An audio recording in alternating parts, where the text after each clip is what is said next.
Hi, I'm Anusia, and welcome to Soul Toll, your place to pause so you can explore your life in a whole new way. Today, we're speaking with Kim Menninger, a leadership expert who specializes in imposter syndrome.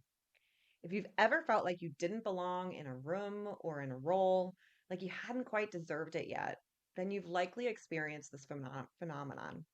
And to me, it's a frustrating one because it only exists in our heads, us getting in our own way.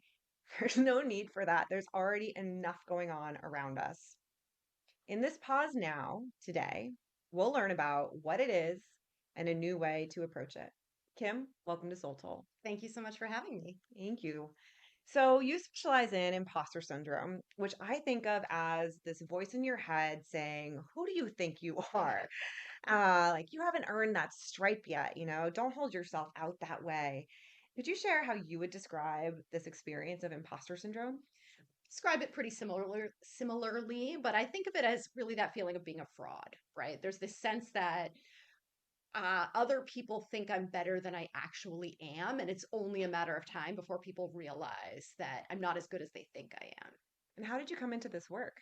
Well, I was very much a sufferer of imposter syndrome when I was in the tech world years ago. I made a career pivot and always felt like I was the most non-technical person. I was young, often the only woman in the room. And so I was just very aware of my own perceived deficiencies. And so I think I really wanted to be the resource to others that I wish I had during that time. Interesting. Yeah, I have the same experience of being the only woman in the room, first as a lawyer and then in tech. As a lawyer in tech, it just kept getting smaller and smaller, the percentage of women who were around. So I understand and that aspect of it. But what about people who haven't experienced imposter syndrome? And is there something for them to listen to today that they could take away from this conversation, or is this conversation not for them? No, I think there's actually two good reasons for people who haven't experienced it yet. I have a lot of people tell me that they thought they didn't experience imposter syndrome, but when they learn more about it, they realize that it actually has shown up for them, or maybe it just hasn't shown up yet. So it's possible that they will experience it. And the second reason I think it's important is because whether or not we experience it, we're surrounded by people who do. And so Mm, whether we're a peer, a mentor, a manager, it's important for us to understand what other people struggle with so we can better support them. yeah, that's a very good point. So, when and why do people experience imposter syndrome? Kind of getting more into that so people can identify, oh, like you said, maybe I have experienced it, or, maybe I haven't, but this is how I could identify it in someone else. Kind of what are those circumstances? Yeah, it's very episodic. It's not something that's chronic, so you could experience it in one meeting and not in the next, just because of the circumstances, like you said. It tends to strike people during times of transition when you're taking on more responsibility, you're stepping outside of your comfort zone. It also strikes people who feel different from the majority culture. So, like you said, being an only woman, if you're feeling like an only or one of a few in the room, you tend to feel more like an imposter. And then also hyper competitive environments too, where there are rigorous standards, there's a lot of perfectionism. That can be a good breeding ground for imposter syndrome. And I'd love to just share my experience and hear your take Yeah. on it because I've never talked to anyone about it. So when I first heard imposter syndrome, I had a coach, like a business coach in my early 30s, and she was talking a lot about imposter syndrome and in her thought leadership. And I really had no idea what she was talking about. And I did not understand the experience. It's like, you're doing what you're doing, kind of own it. And it wasn't that I looked down on it at all. I just didn't get, like, it just did not compute. I did not understand it until a few years later. I was in a growth role for a company. I was the chief growth officer and strategy officer for a company. And I had done that internally in larger companies, but not where I was so exposed that if this didn't work, it would just be me. Mm. And I think I also really, really wanted it. I wanted to prove this skill so badly. And it was the first time that all of a sudden I had those thoughts of like, well, who do you think you are? You haven't done this before, and now you're a chief strategy growth officer. Like you haven't earned that stripe, you know? Mm. And it was really hard to hold myself out that way, but I had to also in order to be good at what I was doing. And so it was like this circular trap. Yes. And I eventually, like got my way through it, but it was so interesting from not understanding it at all to being kind of deep in it. Is that a typical experience that you see with people? Yes. I think that's a good example of when you ask the question of, is there anything in this for people who don't experience it, is sometimes it does sneak up on us. We think everything's going well, we feel confident, maybe we're not experiencing a lot of self-doubt, but then we get put into a new position with certain conditions, as you're describing, and all of a sudden those thoughts come creeping in, and we're not prepared for them because we haven't experienced them before. So how do we get prepared? Yeah, I think part of it is, and I'll just kind of give you my core thesis around imposter syndrome is that I really just believe it's fear. Mm. It's a form of anxiety, even though it's not a diagnosable condition. If you think about it, when you suffer from imposter syndrome, you're afraid people are going to find you out, and you're afraid of failing, and you're afraid of, not reaching the targets that you were assigned to reach, or like you had said, it was important to you, that was a goal that you had set for yourself. And so if we think of it as fear, it gives us a different way to approach it. It's not about getting rid of it. It's not about the Well, wait, talk to me about that because I really wanted to get rid of it. So tell me why I shouldn't just push it away and get rid of it because I wanted to move on. Absolutely.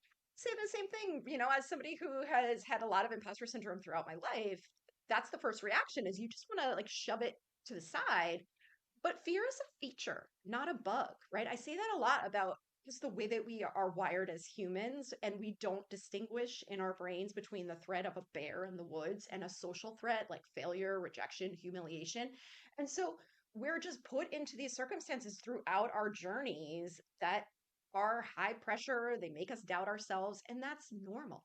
And I think if we understand that that's normal, it actually takes some of that pressure off, because we can remind ourselves, okay, this is what happens when we step outside of our comfort zone, right? Mm. This is what growth looks like. And it's uncomfortable, but it's not going to last forever because we've been here before, and we know that it's, kind of a cyclical thing, and we're prepared for it differently because of our previous experiences. Think you said this is what growth looks like. Hmm. And people tend to put growth in a lane of either personal growth or professional growth. But this one is one that's both, Yes. that sits squarely in both. And in this concept of self-leadership, not professional leadership, not personal leadership, leadership. Like, Yes. it's all the self, it's all us and in growth. And you're bringing up this visual for me, actually from my book, Soul Toll. There's this moment where fear is personified, and it doesn't release until the person who's kind of being attacked by it says, "Why are you here?" And it's this different relationship. It's not just trying to fight and pull it away. It's now like, "Why are you here? What's under that? That's And right. then how can I move through it?" Does that resonate with your work? Absolutely. Because I think that whether or not it's rational, it's real. There is a fear there for a reason. And I think it's worth listening to and having that conversation. And that is one of my biggest tips, is to say, okay, what am I really afraid of here? Just slow down, pause, and think about it, because we can't really manage anxiety at the anxiety level, or imposter syndrome at the imposter syndrome level, because it's too hard to get your arms around. The way I look at it is you break it down into its component parts. What are the things that make me feel like an imposter? Are there typical ones that people identify? Yeah, what I hear a lot are being in a room with people who intimidate us, right? People who are more senior to us, or the fear of being asked a question that you can't answer because that puts you on the spot and might reveal that you're not as qualified or as competent as other people think you are. So there's these situational factors that tend to creep in that trigger that imposter syndrome. And if we understand what those triggers are, now we can manage them at the trigger level. So if I'm afraid I'm going to be asked a question I don't know the answer to, okay, what's your plan for that? It's going to Hmm. happen. It's part of being human. Rather than try to study, things that we can't possibly anticipate, and lose sleep and lose time with our loved ones, why not just have a plan for the thing you're most afraid of, and then everything else feels more manageable? Yeah, you're bringing to my mind, the promise of the show being a pause and the place to explore your life in a whole new way. Like through this lens, how are you looking at your life in a whole new way? Mm.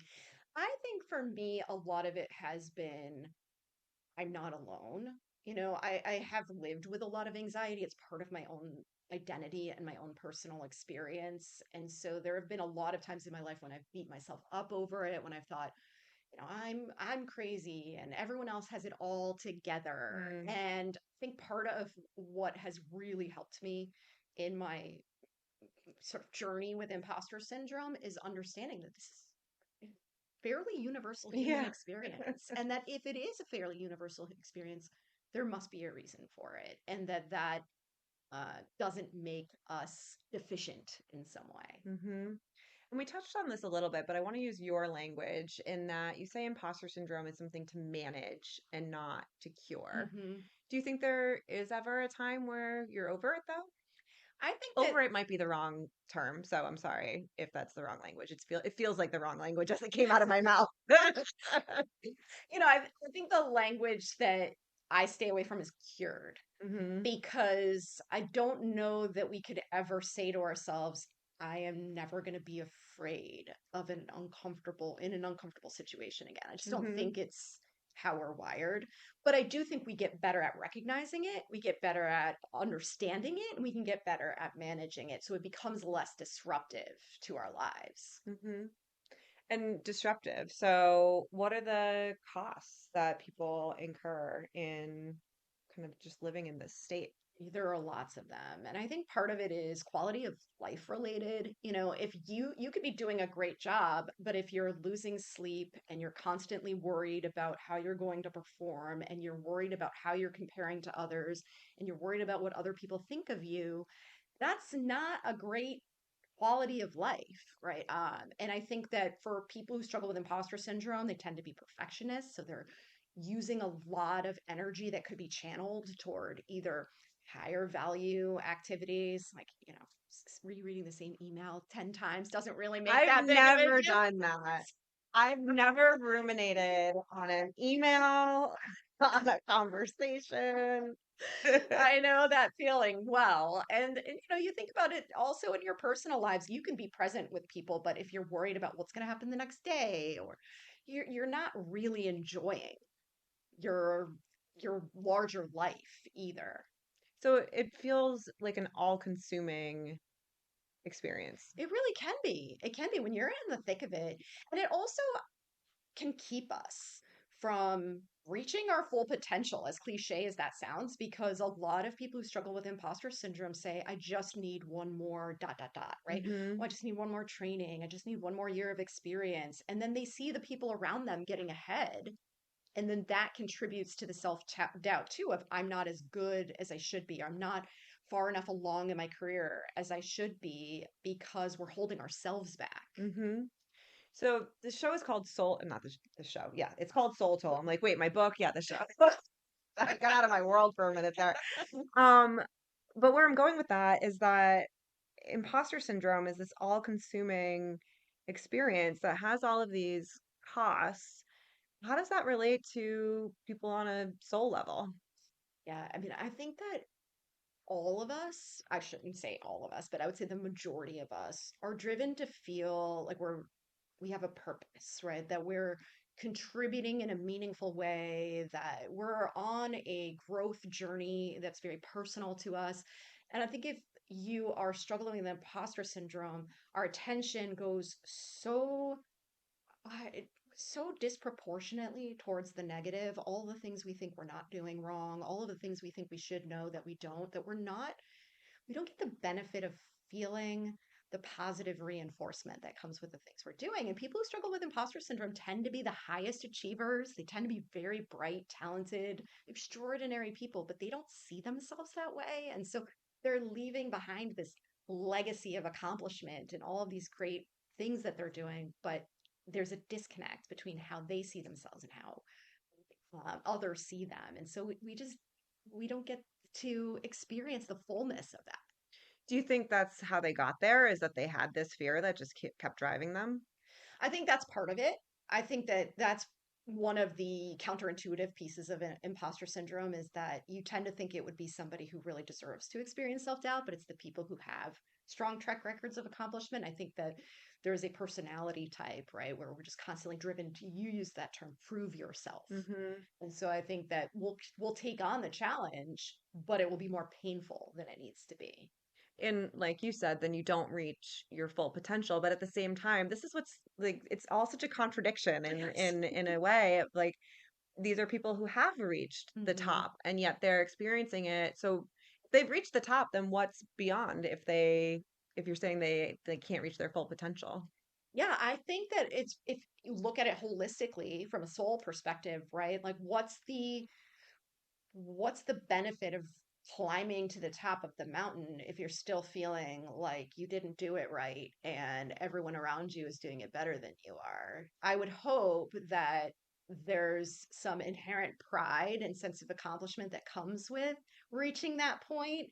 And I don't know that people with imposter syndrome give themselves the space to feel that. Okay, let's talk about that. So the subtitle of the book is For Anyone Who Has Ever Wondered If Success Is Enough. Mm. And so you can reach the top with imposter syndrome, but then there's still something beyond that that maybe is in the soul realm, is in like your internal experience of the place that you've reached. Because we know it's well known that like you're gonna reach another rung and then it's gonna feel good for a minute and then it drops and now you want to reach the next rung and the Mhm. next rung and that's a very human experience too.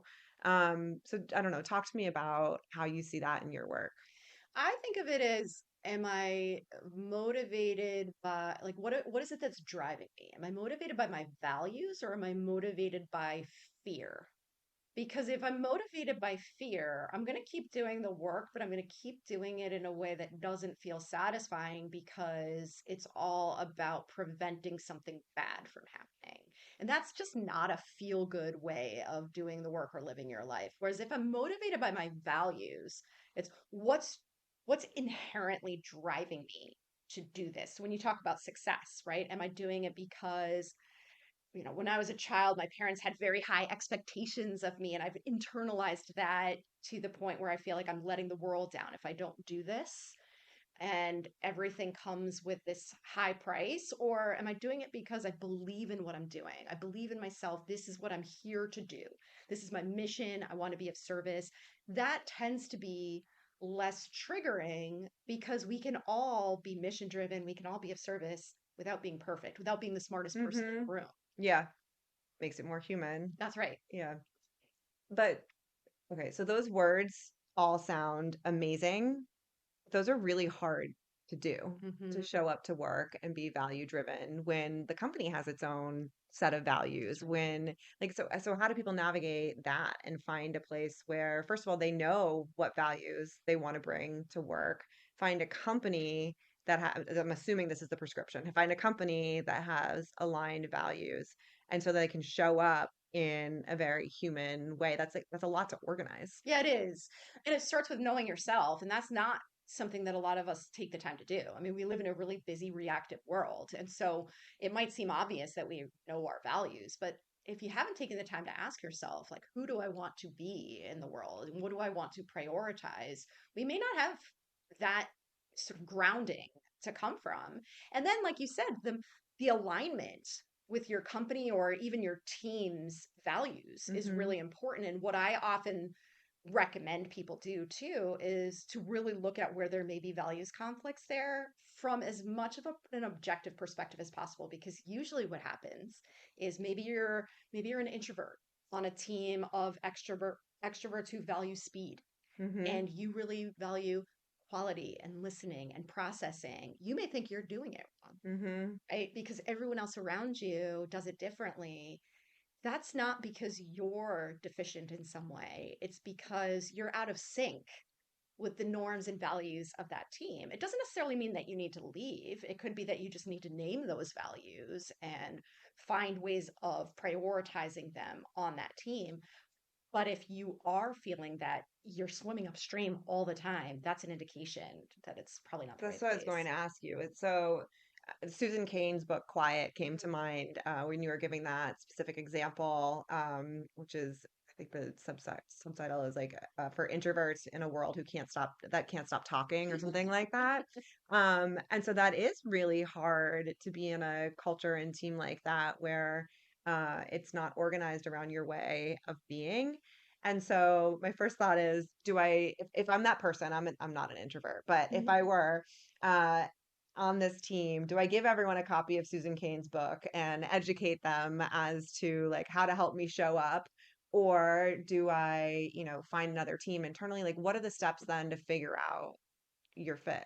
I would think about naming it without naming it introversion because that can be emotionally charged for some people. I would say having conversations with your team, and I would recommend this to everybody, is having conversations with your team that say, you know, this is how I prefer to communicate, or these are my core values, or so we can understand each other's behaviors. We can understand what it is that triggers each other so that we can better support one another and to say, you know what, I really value listening before Hmm. speaking.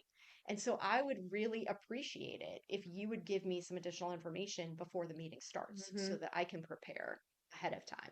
You don't have to name it introversion, but what you are doing is you're asking to be set up for success. You're asking to create the conditions that allow you to show up at your best. And the more you do that, the less of an imposter you're going to feel, the more confident you will feel. Hmm. You said introversion, let's not name that, or that it would some people don't like how that feels. I don't know if you use the word trigger or not. But I've never heard that actually. I thought that introversion extroversion was like a very well named spoken system. So please educate me on how I've been offending people. Because I use it a lot too. I've just heard from some of my introverted clients that they would prefer not to put themselves in a box that Oh, way. okay, fair enough. Right. Yeah. And so they are worried about what the perception might be if they put that stake in the ground and say, I'm an introvert. Why? What's so loaded with that? There's this perception that the workplace is an extroverted space and that if they don't show up that way that they're not doing it right, so to Okay. speak. And so that's not in any way a reason not to have those conversations. I'm just being sensitive to some of the people that I've spoken with about it. But I do think the more that we can bring about the behaviors, right, to Mm-hmm. really to support the behaviors of introverts, not just extroverts, the more that we will get the full value of everyone's experience. Well, because I mean, this comes back to the top, right? If I'm an introvert living in an extroverted world, to use those terms, I feel like an imposter once I start trying to be an extrovert. That's right. Exactly. Because it never feels right to try to be someone that you're not. And then, of course, when you are someone who's different, I always say, like, we all want to feel special, but we don't want to feel different, Mm, right? When we're different, we don't usually look at that as, oh, what do I uniquely bring to this team dynamic, right? We think, oh, I should be more like these people. And so we mm-hmm, lose that sort of that's pressure towards conformity causes us to lose all of what makes people special and mm-hmm, what makes them unique. mm-hmm, and have these amazing contributions that, especially in the state of the world, in the state of business, in the state of what the future of work is requiring us, is going to need more and more and more, is for all of these unique skill sets and people to show up. That's right. And one of the things that I think of as a hallmark of imposter syndrome is this sort of thing we tell ourselves is if this was a good idea, someone would have shared it already. And you think of in a world where there's a lot of innovation happening right now. There's Mhm. a lot that still hasn't been defined yet, technologically and otherwise. We need people's creative Oh yeah, ideas. it's a world to put it on the table. Like absolutely. Exactly. Okay. So what do you hope from the conversation today that if someone took it and embraced it, what could change in their life? Just one thing. People are too busy to think about more than that. So just taking a minute to think about the conversation we just had, what could change if someone embraced one thing from the conversation My today? hope is that they would have more faith in themselves. And like we said, just recognize that what we're all dealing with is just human wiring And that if we understand it for what it is, we can navigate it with more confidence and less pain. Mm-hmm. And to do that, what's one thing that you would suggest someone either start doing or preferably, given how busy everyone already is on this show, we say, or stop doing to kind of get to that place? Well, unfortunately, this is a start doing, but I Okay. think it has lots of benefits. Okay. From a very practical standpoint, I highly encourage keeping an accomplishments journal. It trains our brain to notice the good things that we're doing. So every day or as often as possible, write down a few things that you did well. And it reminds you of not just all the bad stuff that we naturally tune into, but the good stuff. And then practically, it's there when you have to update your resume, it's there when you have to do your performance review. All of that material is at your fingertips. And what do you put in there? You put in the personal, the professional, both? Both, Yeah, okay. both. And don't overthink it because I know we're going to start, filtering. Oh, that's not important enough to put on there. No, anything at all that you did well or checked off your to do list, put it on the Put list. it on the list. I love it. Thank you so much for such a wonderful conversation today. I learned so much from you. So thank you for being here. I really appreciate it. Thank you for having me. And to the listeners, what's one thing to start doing? Well, you heard from Kim. Start a journal for your accomplishments, to have gratitude for everything that you've done, and also to have it on hand when it's time to update your resume. Thank you so much for being with us here on the Soul Toll Show. Thank you, Kim.